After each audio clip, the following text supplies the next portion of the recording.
بسم اللہ الرحمن الرحیم۔ آخر حضرت حسن کو زہر کیوں دیا گیا؟ دوستو، آج کی اس ویڈیو میں ہم آپ کو بتائیں گے کہ حضرت حسن رضی اللہ عنہ پر ان کی زندگی میں کیسے کیسے ظلم اٹھائے گئے، اور پھر ساری زندگی پریشان کرنے کے بعد ظالم یزید نے اپنی حکومت جمانے کے لیے حضرت حسن رضی اللہ عنہ کی بیوی ہی کو بہلا پھسلا کر ان کے ذریعے حضرت حسن کو ایسا زہر دیا کہ جس کے اثر سے ان کی آنتیں کٹ کٹ کر گرنے لگیں۔ پھر وفات کے بعد بنو امیہ کے لوگ لڑنے کے لیے کیسے تلوار لے کر نکل آئیں، اور قریب تھا کہ چھوٹے بھائی حضرت حسین رضی اللہ عنہ اپنے بھائی حسن کی قبر حضور صلی اللہ علیہ وسلم کے قدموں میں بنانے کے لیے بنو امیہ کے لوگوں سے لڑ جاتے، اور یہ لڑائی ایک جنگ میں بدل کر ہزاروں صحابہ اکرام کے پاکیزہ خون بہنے کا سبب بنتی۔ لیکن ایک صحابی نے آ کر کیسے اس معاملے کو رفع دفع کیا، آج کی اس ویڈیو میں ہم آپ کے سامنے ان سبھی باتوں کا خلاصہ کریں گے، اور ہزاروں کتابیں پڑھنے کے بعد اس کا نچوڑ آپ کو بتائیں گے۔ بس آپ سے ایک چھوٹی سی درخواست ہے کہ ویڈیو میں آخر تک بنے رہیں اور دیکھیں کہ کیسے ان ظالموں نے دنیا کی حکومت پانے کے لیے نواسہ رسول کا کلیجہ چیر کر اسے تڑپا تڑپا کر مار ڈالا۔ دوستو، حضرت حسن رضی اللہ عنہ کو جس دن زہر دیا گیا وہ اسلامی تاریخ کا سب سے دردناک دن تھا۔ اس کی داستان سن کر سخت سے سخت دل انسان بھی اپنے آنسو نہیں روک سکتا۔ حضرت حسن رضی اللہ عنہ کو ان کی زندگی میں کئی بار زہر دیا گیا، لیکن اللہ نے حضرت حسن کی حفاظت فرمائی۔ لیکن جب تقدیر کا فیصلہ آ پہنچا اور اللہ نے بھی چاہا کہ اب میرے اس پیارے جنت کے پھول کو اتنی زیادہ تکلیفیں نہ دی جائیں، تو آخر وہ زہر اللہ کے حکم سے اثر ہی کر گیا۔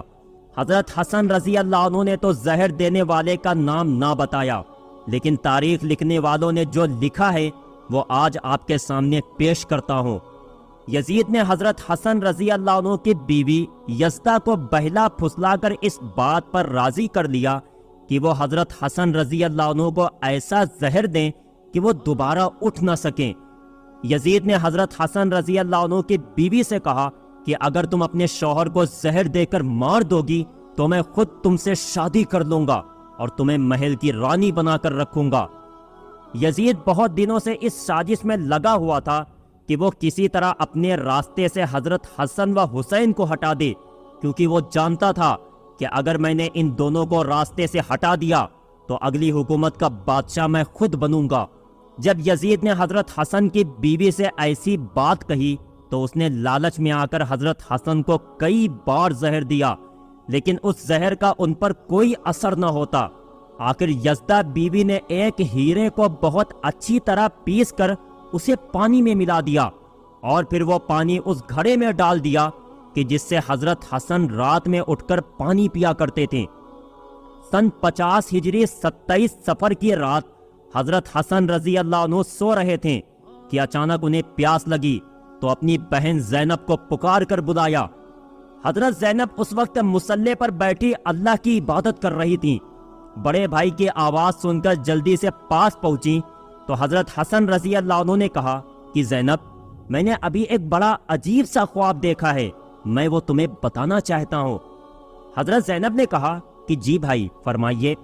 تو حضرت حسن نے بتایا کہ میں نے خواب میں دیکھا کہ میرے نانا حضور صلی اللہ علیہ وسلم اور والد حضرت علی اور میری امی حضرت فاطمہ، یہ سبھی لوگ مجھے جنت کی سیر کرا رہے ہیں۔ میں نے اپنے نانا حضور صلی اللہ علیہ وسلم سے شکایت کی کہ اے نانا جان، آپ کے جانے کے بعد مدینہ میں مجھے اور میرے بھائی کو بہت ستایا گیا، میرے ماں باپ کو گالیاں دی گئیں۔ تو اس پر نانا جان نے جواب دیا کہ اے میرے پیارے بچے، پریشان نہ ہو، تم بہت جلد ہی مجھ سے ملنے والے ہو۔ یہ بات جیسے ہی حضرت زینب نے سنی تو آنکھوں میں آنسو بھر آئیں اور سمجھ گئیں کہ اب میرے بڑے بھائی حضرت حسن کے ساتھ کیا ہونے والا ہے۔ امی حضرت فاطمہ اور والد حضرت علی نے تو بہت پہلے ہی ساتھ چھوڑ دیا تھا، اب اس معصوم بہن کا صرف ایک ہی سہارا اپنے دونوں بڑے بھائی حسن و حسین تھے۔ لیکن جب اپنے بھائی کی زبان سے ایسی بات سنی تو خود پر قابو نہ رکھ سکی اور آنکھوں سے بے اختیار آنسو بہنے لگے۔ حضرت حسن رضی اللہ عنہ نے کہا کہ بہن مجھے پیاس لگ رہی ہے، تم جا کر گھڑے سے میرے لیے پانی لے آؤ۔ حضرت زینب پانی بھرنے چلی گئیں۔ اس بیچاری بہن کو خبر بھی نہیں تھی کہ جس چیز سے وہ ڈر رہی تھی آج وہی سب کچھ ہونے جا رہا ہے۔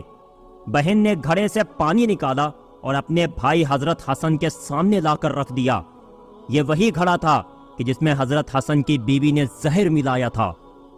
اب حضرت حسن رضی اللہ عنہ نے جیسے ہی وہ پانی پیا تو پہلے تو کچھ بھی محسوس نہ ہوا، لیکن تھوڑی دیر بعد اچانک وہ پانی اندر ہی اندر آنتوں کو کاٹنے لگا اور پھر خون کی الٹیاں شروع ہو گئیں۔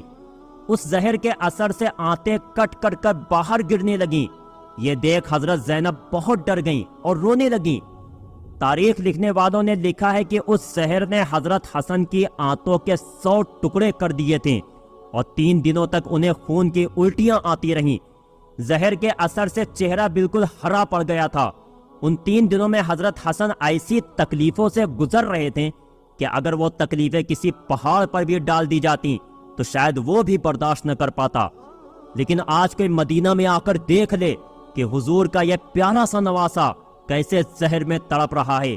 کچھ لوگ تھے جو حضرت حسن کی ایسی پریشانی دیکھ کر خوش ہو رہے تھے، لیکن مدینہ میں نیک لوگوں کی بھی ایک بڑی تعداد تھی کہ جن کا رو رو کر برا حال ہو چکا تھا۔ حضرت زینب تو بیچاری اپنے بڑے بھائی حضرت حسن کو دیکھتی جاتی اور ایک خاموش فریاد کے ساتھ اللہ کے حضور میں جھولی پھیلا کر دعائیں مانگتی کہ اے اللہ میرے بھائی کو ٹھیک کر دو۔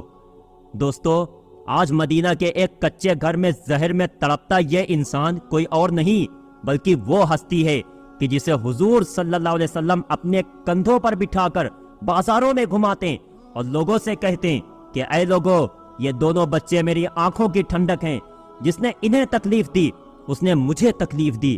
اے اللہ، جو بھی میرے حسن حسین سے محبت کرے آپ بھی اس سے محبت کرنا۔ لیکن آج مدینہ میں رسول کے اس نواسے کو زہر میں ایسا تڑپایا گیا کہ اس کا چہرہ ہرا پڑ گیا، آنتیں کٹ کٹ کر خون کی الٹیاں ہونے لگیں، ہر طرف کوہرام مچا تھا۔ لیکن شاید اب تقدیر کا بھی فیصلہ آ چکا تھا اور اللہ نے بھی حکم دے دیا تھا کہ اے فرشتو، جا کر میرے جنت کے پھول حسن کو میرے پاس لے آؤ۔ ان ظالم لوگوں نے میرے پیارے رسول کے بچوں کو بہت تڑپایا ہے۔ حضرت حسن رضی اللہ عنہ جانتے تھے کہ اس گھڑے میں زہر کس نے ملایا ہے، کیونکہ گھر میں باہر کا تو کوئی بندہ نہیں آ سکتا۔ لیکن حضرت حسن رضی اللہ عنہ نے کسی کو بھی اس بارے میں اپنی زبان سے کچھ نہ بتایا، یہاں تک کہ جیسے ہی ان کے چھوٹے بھائی حضرت حسین رضی اللہ عنہ کو خبر ہوئی تو وہ دوڑتے ہوئے آئیں اور کہنے لگے کہ بھائی جان، آپ صرف مجھے ایک بار اس کا نام بتا دو کہ جس نے آپ کو زہر دیا ہے۔ تو حضرت حسن رضی اللہ عنہ پوچھنے لگے کہ تم اس کے ساتھ کیا کرو گے؟ تو حضرت حسین نے جواب دیا کہ میں اسے قتل کروں گا۔ یہ سن کر حضرت حسن نے کہا کہ پھر تو میں کسی کو کچھ بھی نہیں بتاؤں گا، کیونکہ اگر زہر دینے والا وہ انسان نہ ہوا تو مرتے مرتے مجھ پر ایک بے گناہ کے قتل کا الزام آ جائے گا، اور اگر زہر دینے والا وہی انسان ہوا تو اللہ کے پاس جا کر میں خود ہی اس سے بدلہ لے لوں گا۔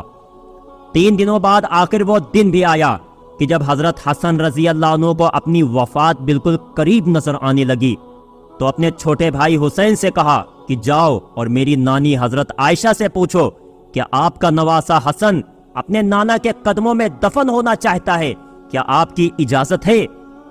حضرت حسین رضی اللہ عنہ جلدی سے حضرت عائشہ کے گھر پہنچے اور کہنے لگے کہ نانی جان، میرے بڑے بھائی حسن اپنی زندگی کی آخری سانسیں لے رہے ہیں اور اپنے نانا حضور صلی اللہ علیہ وسلم کے قریب دفن ہونا چاہتے ہیں، کیا آپ اس کی اجازت دیتی ہیں؟ حضرت عائشہ رضی اللہ عنہا بھی اپنے نواسے کی ایسی حالت سن کر بیٹھی رو رہی تھیں۔ حضرت حسین کی یہ بات سنتے ہی جواب دیا کہ ہاں، میری طرف سے پوری اجازت ہے۔ لیکن جب حضرت حسین رضی اللہ عنہ نے آ کر اپنے بڑے بھائی حضرت حسن کو یہ بات بتائی تو وہ کہنے لگے کہ اے حسین، مجھے ڈر ہے کہ شاید میری نانی نے میری لاج میں مجھے اجازت دے دی ہے، اس لیے جب میری وفات ہو جائے تو ایک بار پھر سے اجازت مانگنا، اگر اس وقت اجازت دے دے تو مجھے وہیں دفن کر دینا، ورنہ مسلمانوں کے قبرستان کے بیچ میری قبر بنا دینا۔ اے حسین، ایک بات کا خیال رکھنا کہ اگر نانا کے قدموں میں میری قبر بنتے وقت کچھ لوگ مخالفت کریں تو لڑائی جھگڑا مت کرنا،